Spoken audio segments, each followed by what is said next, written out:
Hola mi gente, welcome back to the channel. My name is Sean. This is We Are Investing, and on today's video, I'm going to show you how to trade options, trade call options on Webull. We're going to be doing this on our mobile device. I'm using an Android, but the process is the same for an iPhone. So to get started, the first thing that we need to do to proceed into the more detailed stuff is we need to clearly define what a call option is.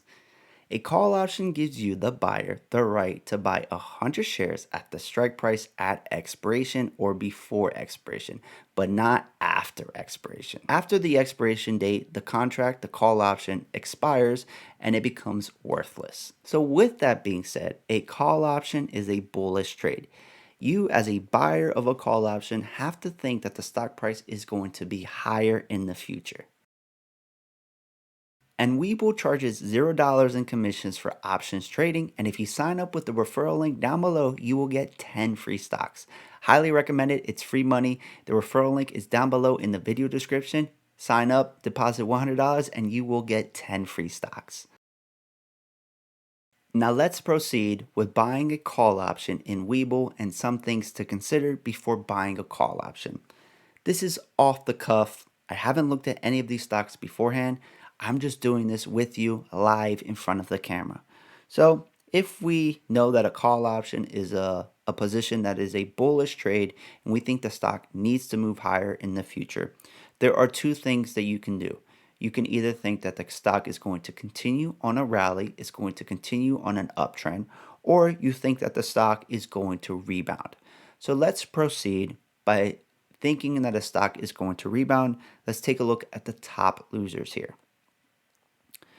If we take a look at this chain or this list, let's pick a stock that I'm somewhat familiar with.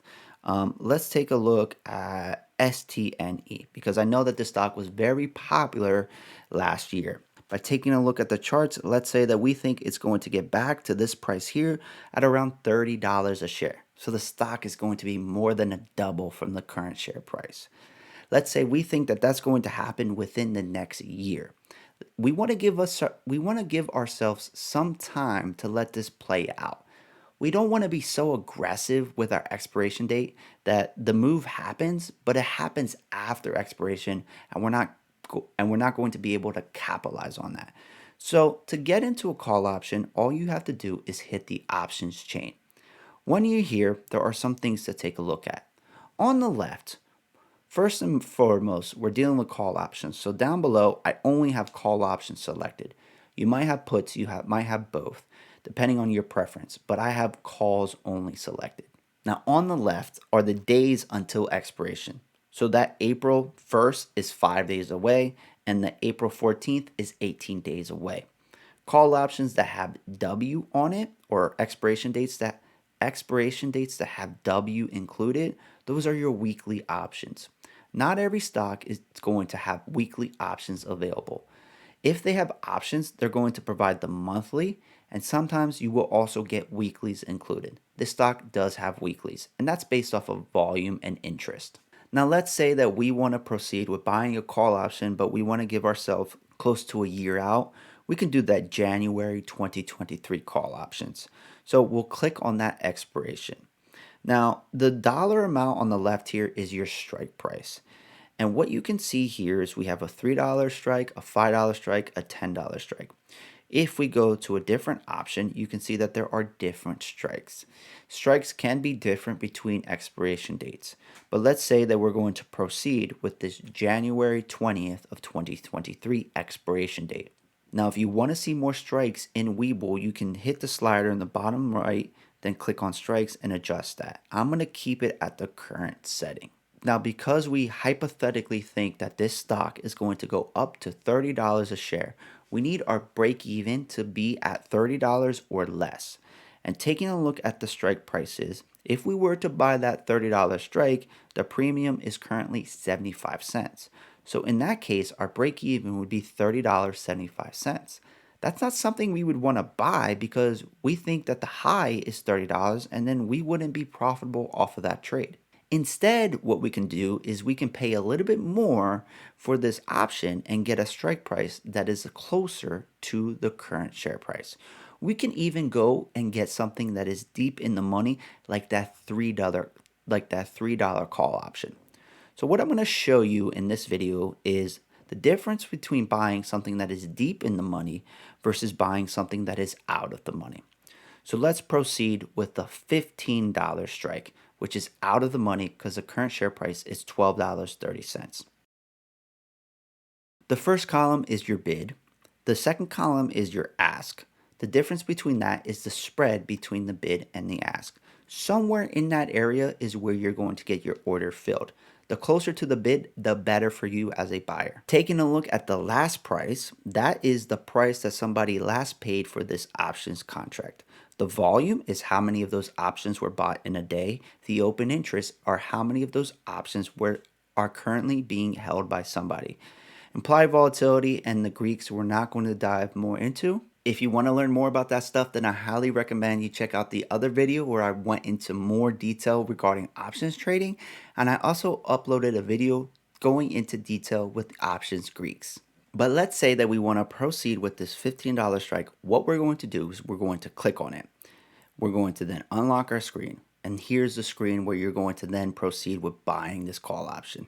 So the bid was $2.75. The ask is $3. We can probably get this closer to $2.75, maybe $2.80. Then our contracts are the amount of contracts we will want to buy. If the premium is $2.80, it's going to cost you $280 to get into this position. That is per contract. If you want to add more contracts, you're going to have to add $280 to the total position size. That's how much it's going to cost you. Options are only traded during market hours. So from 9:30 a.m. Eastern Time until 4 p.m. Eastern Time, those are the hours where you can buy and sell options. The time in force is either day or good till cancel. If you have good till cancel selected, that doesn't mean you're going to get an order filled in extended hours.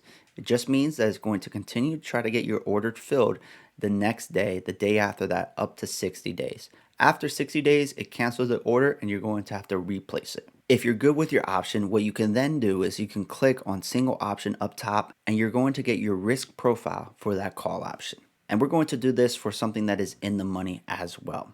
So if we take a look at this stock or this call option with the $15 strike and we're paying $2.80, where's our break even? Well, it's at $17.80 as clearly defined in this risk profile. The maximum amount of risk to you is what you pay to get into the option. So $280 in this case. The max profit is unlimited. The stock can go as high as it wants, and you will still have the right to buy 100 shares of STNE at $15 a share. So if the stock was trading at $30, well, that's a $15 profit per share. Times that by 100, you're looking at $1,500 gains, and you subtract the $280 that you paid, and that's your total reward. If the stock was below $17.80 at expiration, well, then you're not going to be profitable.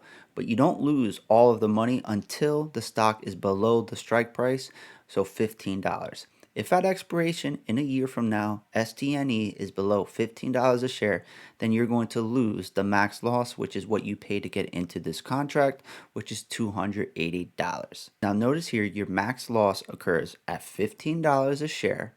Your break even is $17.80, and you pay $280 to get into this position. If we head back to the options chain and let's pick something that is deep in the money, let's pick that $3 strike. Notice how there is a huge difference between the bid and the ask. The bid is $8.60. The ask is $11.70. If we go back to this, the last price was $10.10. So let's click on this and let's pay $9.75, or let's try to get this order filled for $9.75. So let me go back to this option. I accidentally clicked something that I didn't want to click. Click on here. 9.75. 9.8, because it wants it in 10-cent increments for this option. So now that we have this selected, let's go back to our risk profile. And here we can see what our break even is. It's $12.80.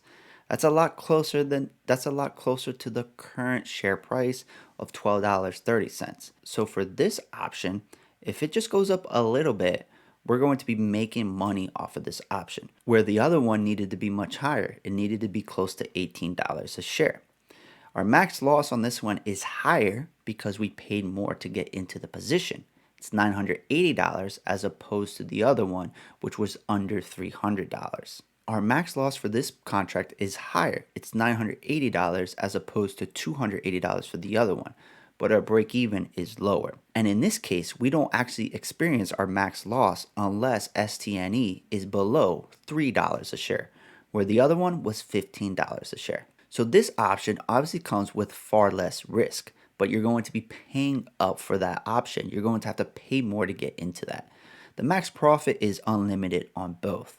So if you have the money, this would be the better option to buy. Your break even is at a lower price, meaning the chances of you actually making money off of this option are higher. Your max loss doesn't occur until a price that is far below the current share price, so you probably won't lose this entire investment or trade unless SNTL was to go below $3, which is still a long ways away from the current share price of $12, but anything can happen. The problem here is you have to pay more, so it depends on if your portfolio will allow you to do this without adding too much risk to your portfolio. In addition to this, if you take a look at the options chain and you take a look at what we call delta, or what everybody calls delta, that $3 strike has a delta of 98 cents. That $15 strike has a delta of 56 cents. What that means is that for every dollar increase in the stock, your options premium is going to increase by 98 cents for that $3 strike and 56 cents for that $15 strike. Also, what that means is that $3 option has a 98% chance of being able to be exercised, while that $15 option has a 56% chance. But nevertheless, that is how you buy options on Webull. If you want to sell them after you have your position already opened and you already bought call options, you just go through the same process to sell them. You'll select on it, you'll hit sell, you'll pick your price, and then it'll look to get the order filled during market hours. Now, if you have any questions regarding how to buy call options on Webull, I highly recommend that you ask down below. Also, do not forget about that promotion where you can get 10 free stocks. Webull charges $0 in commissions in options trade. The referral link is down below in the video description as well. In addition to all of that, this channel does have a Patreon. A link is provided down below. When you join the Patreon, you get access to a private Discord server of over 500 investors. It is through that Discord server where I notify all members whenever I buy or sell stocks or options on my portfolio. It's also a dedicated channel where members also notify other members on what they are doing. It's a community where we learn together, grow together, and make money together. Outside of that, I thank you so much for your time. It's been real. It's been fun. It's been real fun. And this is We Are Investing. And together, we are invincible. See ya.